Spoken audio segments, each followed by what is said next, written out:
Gente, vamos passar agora então à ortodoxia oriental. Por que nós temos que obrigatoriamente falar da Igreja Ortodoxa Oriental agora? Porque ela vai surgir. Só por isso. Né? Que ano houve a separação da Igreja, que era uma só até esse período aí? Alguém lembra? Quando foi? Não. Alguém lembra assim de cabeça? Não falamos ainda sobre isso. Mas às vezes as pessoas sabem, né? Porque é o grande cisma entre a Igreja do Ocidente e a Igreja do Oriente. Isso foi no ano 1054, então é no fim aqui do nosso período. Certo? É claro que a coisa vai piorando ao longo do tempo, isso não acontece de repente. Certo? Todas as vezes que nós falamos da Igreja Oriental até agora, nós sempre nos referimos a ela como uma igreja só. Como uma igreja unida, né? A Igreja Católica Romana. Era uma igreja só, a Igreja Católica, não romana, a Igreja Católica. Católica e ortodoxa. Porque um problema nessa divisão que houve entre catolicismo romano e ortodoxia oriental é que um ficou com raiva do nome que o outro pegou. Por quê? Porque os católicos não se consideram menos ortodoxos do que os orientais. E os orientais não se consideram menos católicos do que os romanos. Né? Então são nomes assim que cada um roubou para si e que realmente não faz muito sentido, porque na verdade católico não é adequado, porque você tem duas igrejas, não é uma igreja universal. E, na verdade, você tem até mais, porque tem aquelas outras, de outras divisões anteriores. E ortodoxa também não é adequado, porque a ortodoxa oriental não é a única que segue aquela ortodoxia dos concílios. Certo? Não, começou no Oriente, porque todos os concílios foram no Oriente. É interessante isso. É interessante que todos os concílios que valeram para a igreja como um todo, todos eles ocorreram no Oriente. Não sei porquê, né? Mas aconteceu assim, né? Começa já as diferenças entre esses dois lados começam gradativamente. E uma diferença básica é a diferença de língua. A igreja do Ocidente foi migrando para utilizar o latim e a igreja oriental permaneceu com o grego, né? Permaneceu com o grego. Então alguém já disse que os dois lados não conseguiam se entender porque eles não conseguiam se entender. Captaram? Né? Porque para os romanos parecia que os outros estavam falando grego. A igreja oriental, a igreja ortodoxa oriental, ela gosta de se intitular como a igreja dos 7 concílios. É fácil de lembrar dos 7 concílios, alguns nós vimos em detalhe. É fácil de lembrar o que eles trataram. Niceia e Constantinopla, os dois primeiros, trataram da Trindade, doutrina da Trindade. Principalmente, tem outras coisas subsidiárias, mas para a gente lembrar a principal coisa que foi definida ali, né? Os outros todos, Éfeso, Calcedônia, Constantinopla II, Constantinopla III, todos eles trataram da doutrina de Cristo. Lembram que eu falei que Calcedônia não resolveu, que no Oriente continuou a briga na questão das duas naturezas de Cristo, e aí toda hora tinha que convocar um outro concílio, porque não havia acordo, e só no Ocidente, de cara, isso eu falei também, de cara, a Calcedônia foi aceita no Ocidente. Né? Cristo tem duas naturezas, a natureza humana e a natureza divina, independentes na mesma pessoa. E, por último, o último concílio, Niceia II, em 787, tratou dos ícones. Depois nós vamos falar disso. E aí a gente tem uma primeira característica. A Igreja Oriental, ela se considera a Igreja dos 7 concílios porque eles são extremamente cuidadosos em nunca modificar nenhuma decisão de um concílio. Então essa é a primeira característica da Igreja Oriental. Gravem isso na cabeça. Ela não muda. Ela não muda nunca. Ela é sempre igual. Isso foi crescendo, eu já falei para vocês que eles achavam que os ocidentais pensavam demais, iam longe demais. Eles não, eles sempre defenderam o mistério, uma coisa assim, só que eles ficaram tão no mistério que não evoluíram mais nada. Então ela não muda, ela é sempre igual. Os teólogos da Igreja Oriental, todos os pais, ela compartilha com a Igreja Ocidental até Agostinho. Até Agostinho. Porque Agostinho é do Ocidente. A Igreja Oriental não reconhece Agostinho. Certo? Agostinho já é um teólogo do Ocidente. E ela, depois dos pais, ela teve os seus próprios teólogos, que foram influentes. Alguns são, eu vou citar alguns nomes aí, João Climacus, esse escreveu A Escada da Ascensão Divina, então é um indivíduo importante para os místicos. Mais tarde nós vamos falar dos místicos, do cristianismo místico. Maximus, o confessor, também foi um nome importante. Mas o mais importante é esse que eu estou mostrando aí, que é o João Damasceno. João de Damasco. Por isso João Damasceno. Esse Damasceno é o cara que é de Damasco, da cidade de Damasco. Damasco, capital da... Hoje de manhã, da onde?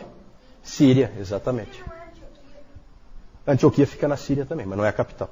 A capital, Damasco. O Newton falou hoje de manhã do Naamã, né? Naamã, onde é que morava o Naamã? Em Damasco, na Síria. Então essa aí é uma cidade muito antiga, né? Que já existia lá nos tempos do Velho Testamento. João Damasceno, ele nasceu numa família cristã, viveu no 7º e 8º séculos, já sob a Síria já tomada por quem? Quando ele nasceu. A Síria já estava tomada pelos... O que vocês acham? Século VII ele nasceu, né? Final do século VII. Muçulmanos, exatamente, muçulmanos. Muçulmanos já tinham tomado, então ele nasceu, ele era cristão, ele era de uma família cristã, nasceu numa família cristã, mas num país muçulmano. E ele trabalhava no governo de Damasco, interessante. Só que ele foi corajoso o suficiente para escrever um livro contra o Islã. Vai ter coragem assim no outro lado. E ele chamava o Islã de a heresia ismaelita. Porque realmente quando você estuda um pouquinho mais a fundo o islamismo, você vê que ali tem elementos tremendamente fortes de judaísmo e de cristianismo. É uma mistura, uma salada, né? Vários dos profetas ali são profetas, são personagens do... Né? Ibrahim, quem é Ibrahim? Abraão, né? O próprio Jesus, Issa, né? É também um profeta deles lá. Então eles têm esses personagens aí que se sobrepõem aí ao judaísmo e ao cristianismo. Ele escreveu o livro mais importante desse cara, do João Damasceno, foi A Fé Ortodoxa. Esse livro é fundamental porque ele é a teologia sistemática da Igreja Ortodoxa Oriental. A fé ortodoxa. A fé ortodoxa. Na verdade, é a única teologia sistemática. Certo? Ele também escrevia hinos, esse João Damasceno.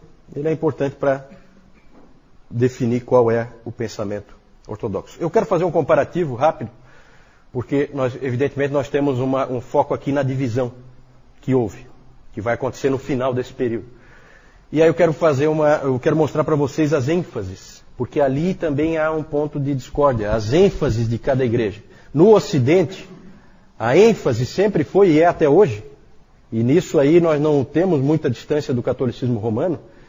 Nós como protestantes mostramos que somos sim ocidentais, porque as ênfases nossas são exatamente as mesmas do catolicismo romano. Pecado, graça, justificação e salvação. Só que a gente evidentemente trata isso tudo de uma maneira diferente, né? Muito mais bíblica, muito mais atrelada à palavra de Deus do que o catolicismo romano. Mas a ênfase oriental é completamente diferente. Os orientais eles enfatizam outras coisas. O apofaticismo, vou falar daqui a pouco, a tradição, a teoses, também vou falar em detalhe, e os ícones. Nos 7 concílios nós vimos ali que o último concílio teve como tema os ícones, certo? Nós vamos tratar isso com um pouquinho de detalhe daqui a pouquinho.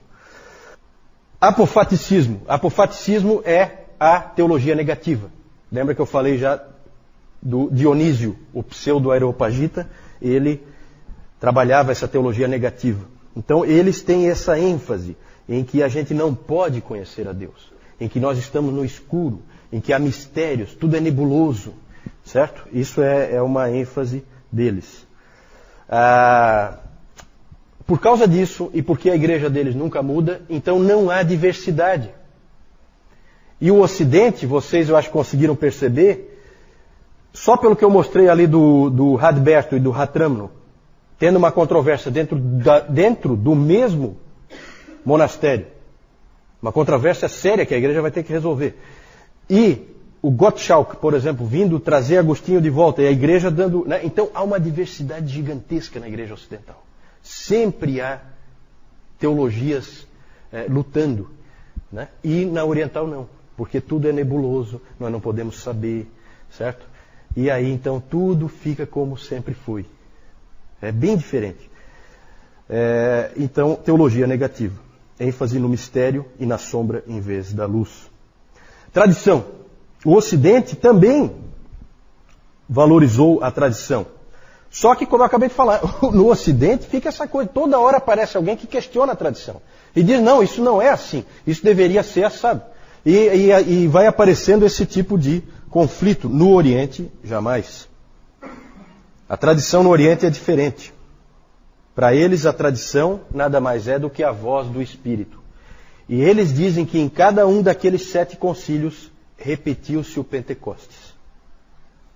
Por mais que houvesse problemas ali, dificuldades, por fim o Espírito Santo tomou conta daqueles homens e o que eles decidiram é a palavra do Espírito Santo.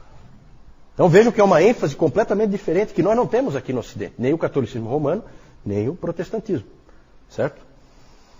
A tradição deles é diferente e está em pé de igualdade com as Escrituras. Claro que se é uma repetição do Pentecostes e é o Espírito Santo falando, evidentemente que o Espírito Santo escrevendo ou falando agora no concílio, dá no mesmo. Sendo ele, a autoridade é dele.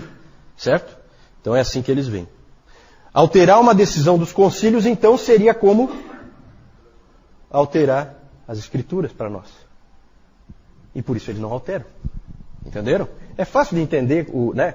Se a gente estuda um pouquinho e a gente simplifica, assim como eu estou simplificando aqui, a gente começa a entender um pouco o porquê de cada coisa. Uma coisa está ligada na outra. Certo? Mas vejam que é completamente diferente.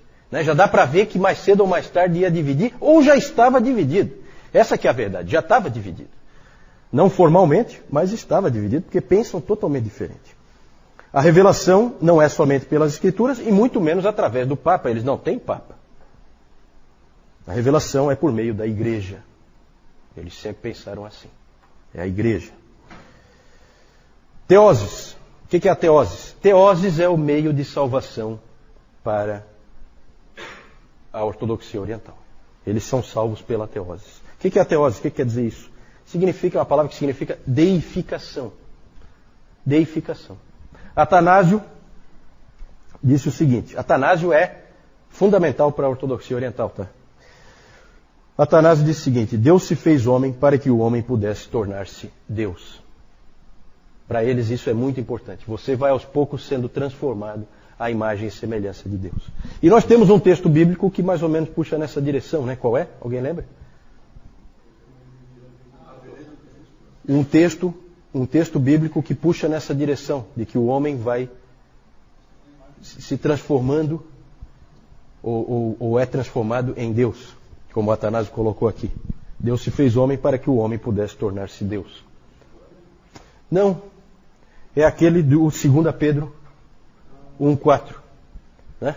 Alguém abre aí para nós, 2 Pedro 1,4? Participantes da natureza divina. Lembra desse? Esse pedacinho, acho que a maioria lembra. Esse aí, eu achava que todo mundo conhecia, mas o Newton, não sei, vou ter que consultar o Newton para ver se todo mundo conhece. Não, só um minutinho, para pegar, né? Alguém achou aí? Denise, achou?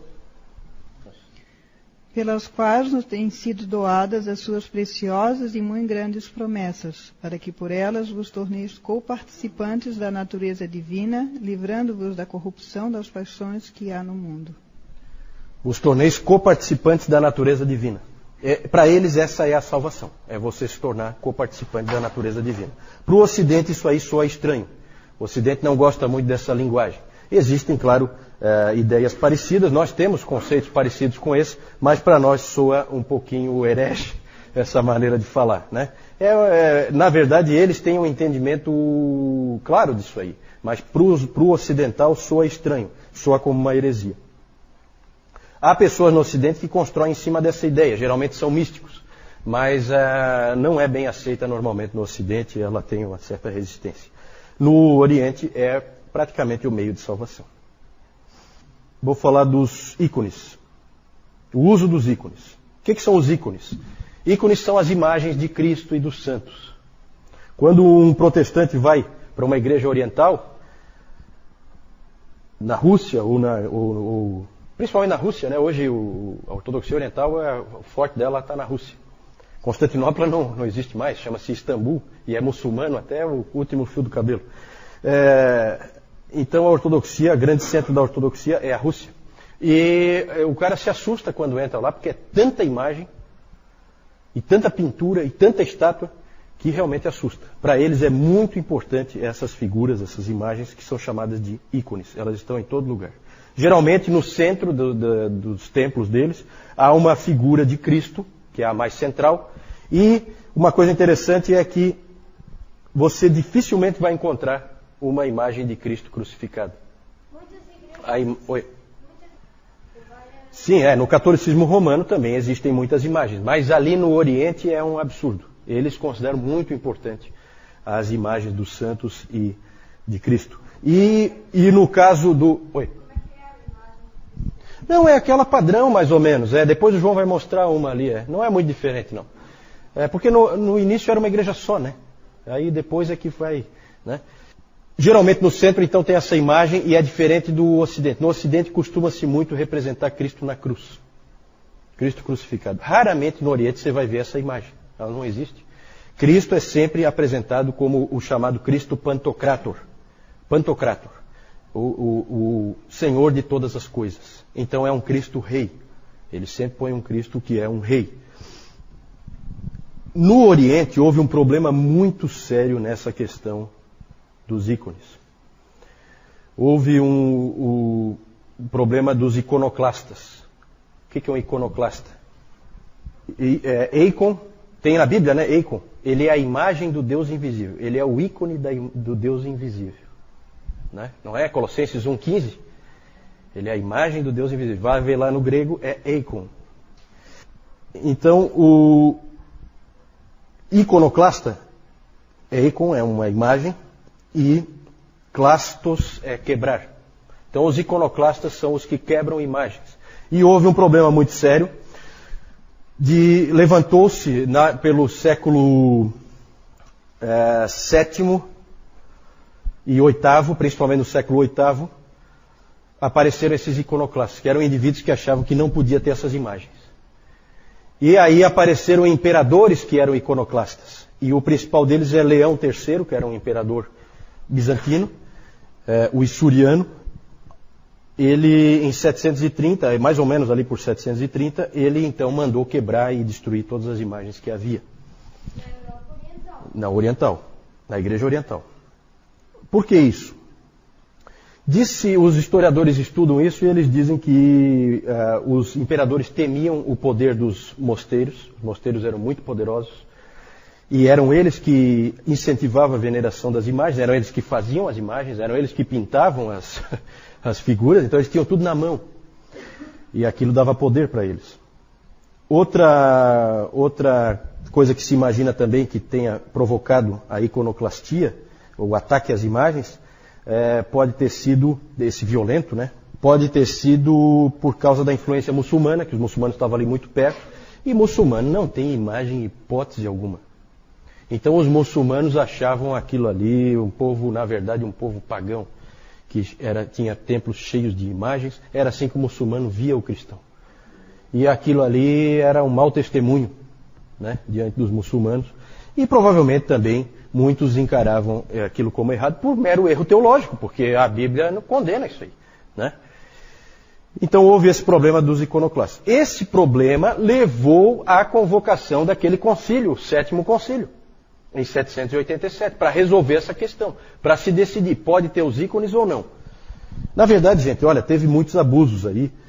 Só para citar um exemplo, o que começou a se fazer era se pegava uma imagem aqui no templo, então tem uma estátua ali de um santo qualquer, e se raspava um pouquinho da pintura dentro do cálice, do vinho, que é para energizar.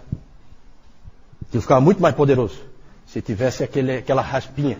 Né? Então esse tipo de abuso, esse tipo de coisa, isso aí irritava muita gente. Vocês podem imaginar por quê. Então o clima estava ruim. Isso aí foi tudo no Oriente, tá? Nós tivemos no Ocidente também indivíduos que tentaram acabar com as imagens. O próprio Carlos Magno, ele procurou diminuir a influência das imagens. Ele achava que aquilo ali era uma coisa que não estava bom.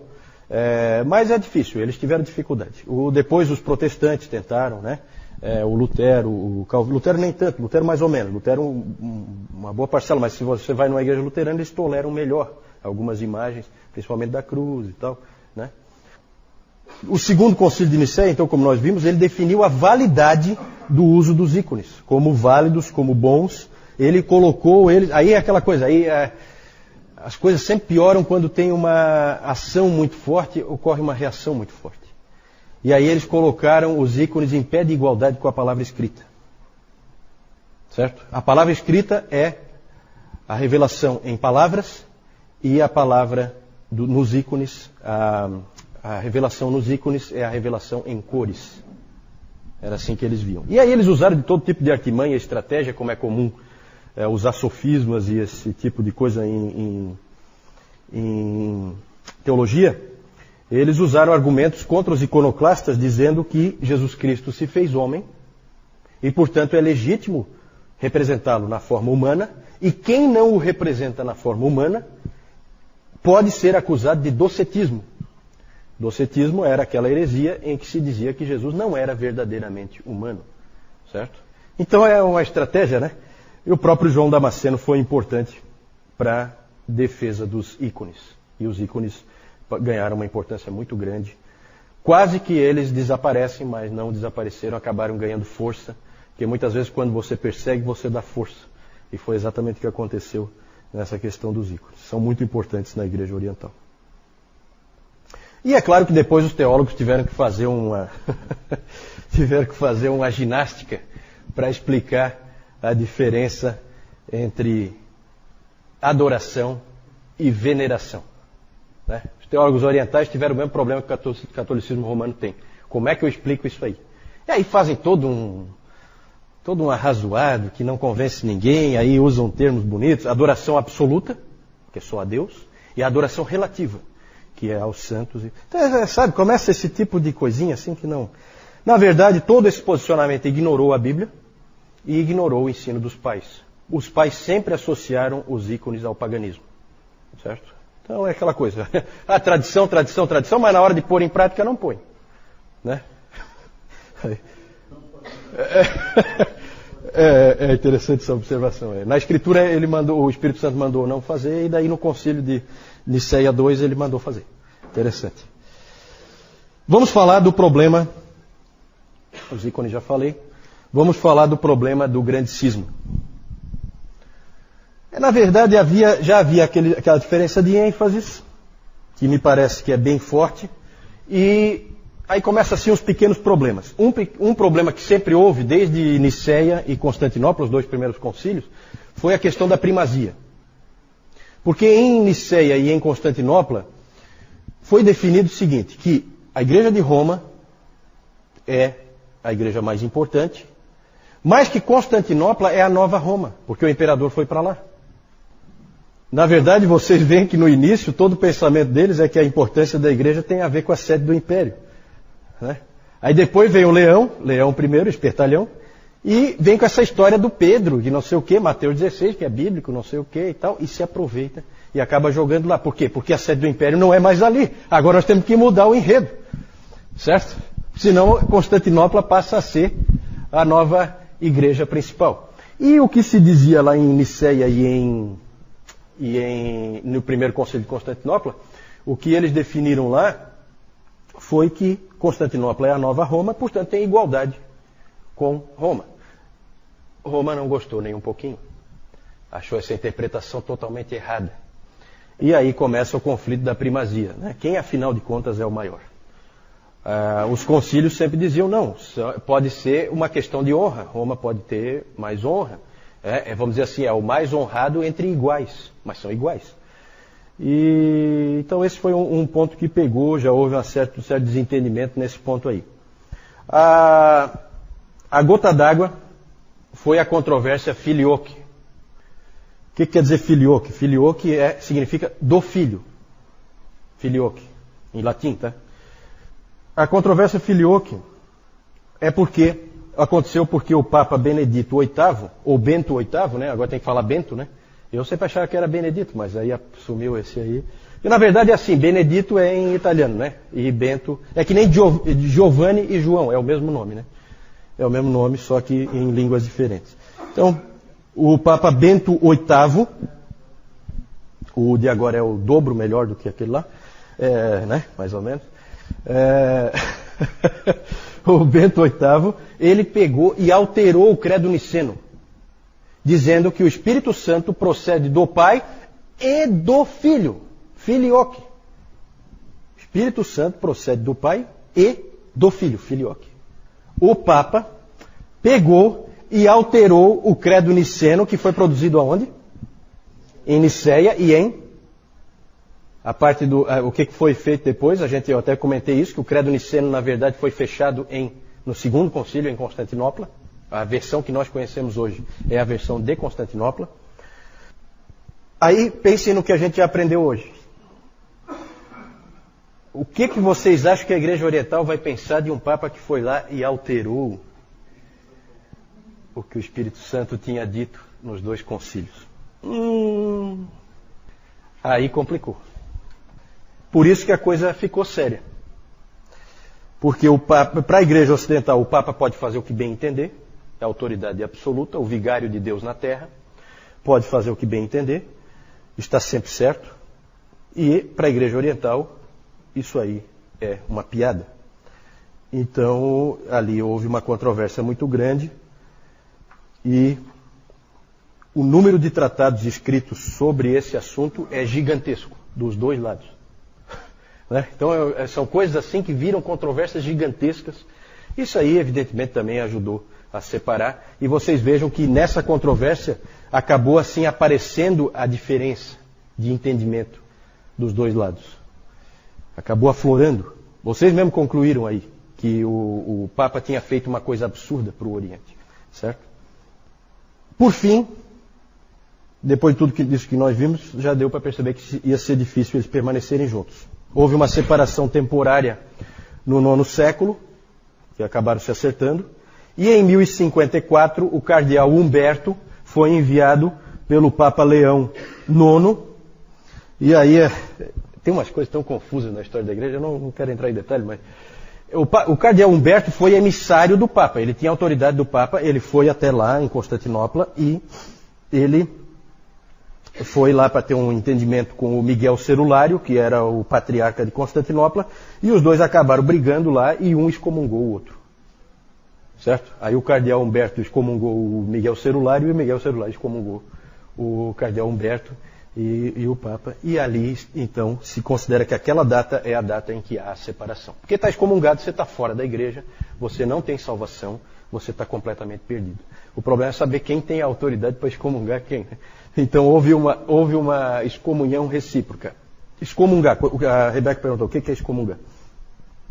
Excomunhão é tirar alguém dos benefícios da igreja, é impedir que ele seja beneficiado pelas coisas da igreja. Ele não participa mais da ceia e, portanto, ele está fora da igreja e ele está perdido.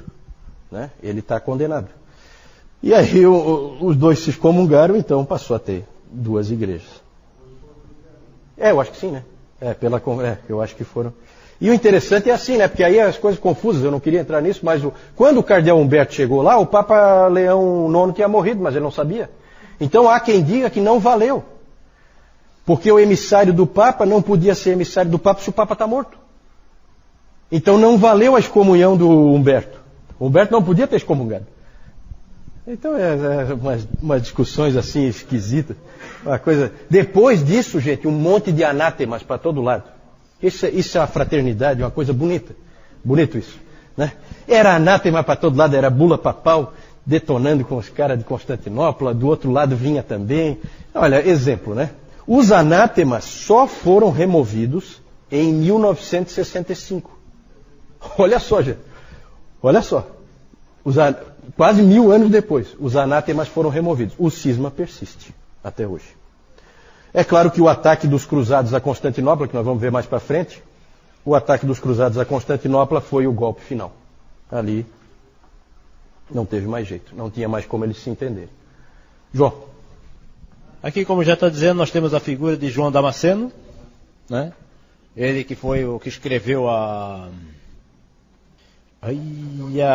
fé ortodoxa, que é a teologia sistemática, foi a única que existiu lá daquele período oriental ali, né?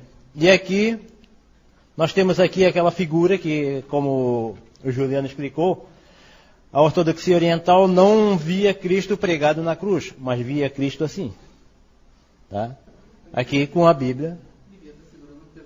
Não. E aqui esse significado aqui da mão aqui, ele tem um significado também todo especial ali que eles dão para isso aí, tá? A pergunta da Jussara é sobre a questão do fato do cristianismo ter nascido no Oriente. O próprio Jesus Cristo e todos os primeiros cristãos eram orientais e que, portanto, haveria, em tese, uma tendência da interpretação oriental estar mais próxima da verdadeira do que a interpretação ocidental.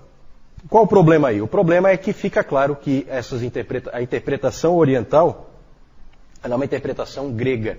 De grego, os judeus não tinham nada. Na verdade, eles não eram orientais, eles eram judeus. É bem diferente.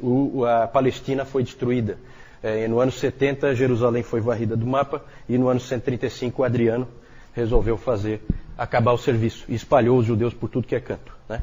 Então os judeus sempre foram isolados, sempre foram um povo isolado, o próprio Antigo Testamento mostra isso. Então esse pensamento oriental é um pensamento grego. Grande pedra de toque, que cidade dá qual é a cidade que dá a maior luz sobre como deve pensar a Igreja Ortodoxa Oriental? Pelo que nós já vimos. Não. Alexandria. Francisco matou lá. Alexandria. Certo? Esse pensamento é pensamento alexandrino. É pensamento egípcio. Certo? Esses caras foram os mais influentes para a ortodoxia oriental. Né? Então a gente não pode cair nisso aí. Na verdade, nós vimos ao longo da nossa história, nós vimos que é histórico. A explicação para eles pensarem assim é histórica. Eles pensam assim por causa de fatores históricos que foram aparecendo. Né? Inclusive decisões de concílios, para onde que a coisa pendeu. Alguns dos seus mestres acabaram levando numa determinada direção.